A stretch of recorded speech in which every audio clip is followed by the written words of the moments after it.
नमस्कार दोस्तों, आज हम आपके लिए ये वीडियो लेकर आई हूँ। झलकदानी चैनल में आपका स्वागत है। दोस्तों, अगर आप मेरे चैनल पर पहली बार आए हैं तो सब्सक्राइब करिए और लाइक करें ताकि आगे की वीडियो की जानकारी आपको मिलती रहे। दोस्तों, पितृपक्ष क्या है, इनमें क्या खाना चाहिए, क्या नहीं करना चाहिए, ये सब जानकारी मैं आपको इस वीडियो में मिलेंगी।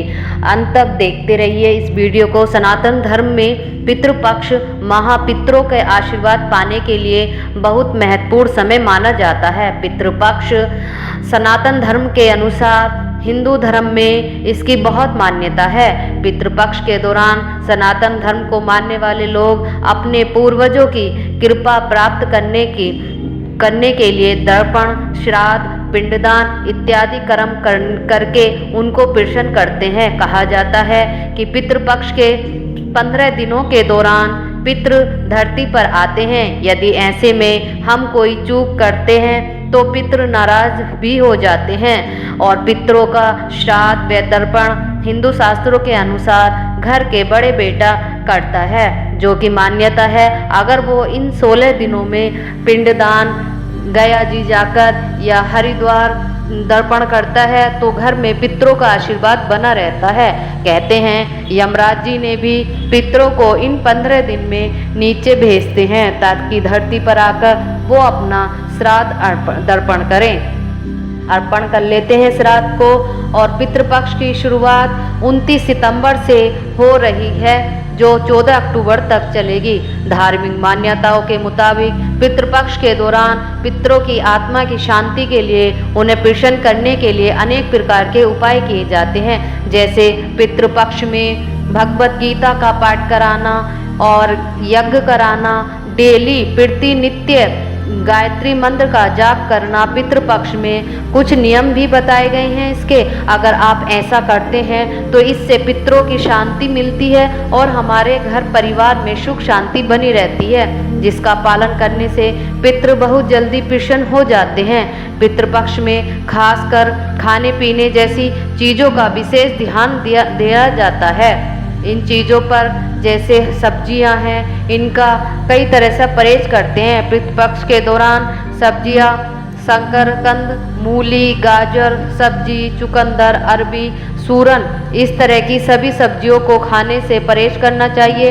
इसके अलावा इन सब्जियों का भोग भी नहीं लगाना चाहिए और न ही पितृपक्ष के श्राद्ध भोग में इसे किसी ब्राह्मण को खिलाना चाहिए। अगर आप ऐसे करते हैं तो आपके पूर्वज इससे नाराज हो जाते हैं।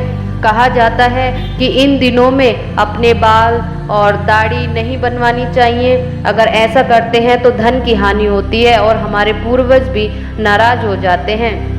इस समय पितृपक्ष में खाने में लहसुन प्याज का सेवन करना भी नहीं मानते हैं। इसमें तामसिक माना जाता है। पितृपक्ष के समय पूरी तरह से सादगी से रहना चाहिए। भोजन भी सादा ही ग्रहण करना चाहिए। लहसुन प्याज, अंडा, नॉनवेज, इन चीज़ों से दूरियां बनाकर रखना चाहिए और इन 16 दिनों में त्याग कर देना चाहिए।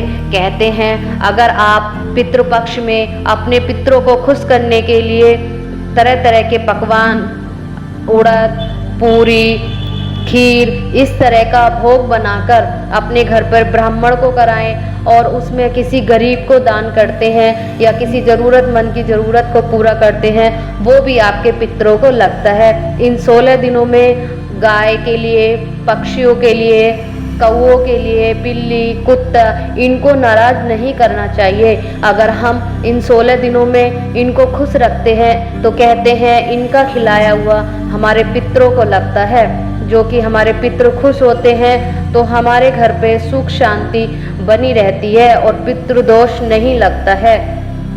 कहा गया है कि इन पक्षों में अगर हम किसी तरह की हमसे चूक या गलती हो जाती है तो हमारे पितृ नाराज हो जाते हैं। कहा गया है इन 16 दिनों में नित्य अगर आप गाय को रोटी देते हैं तो हमें बहुत अच्छा, हमारे पितरों को लाभ पहुंचता है। और पितृपक्ष में चने की दाल, चने का सत्तू,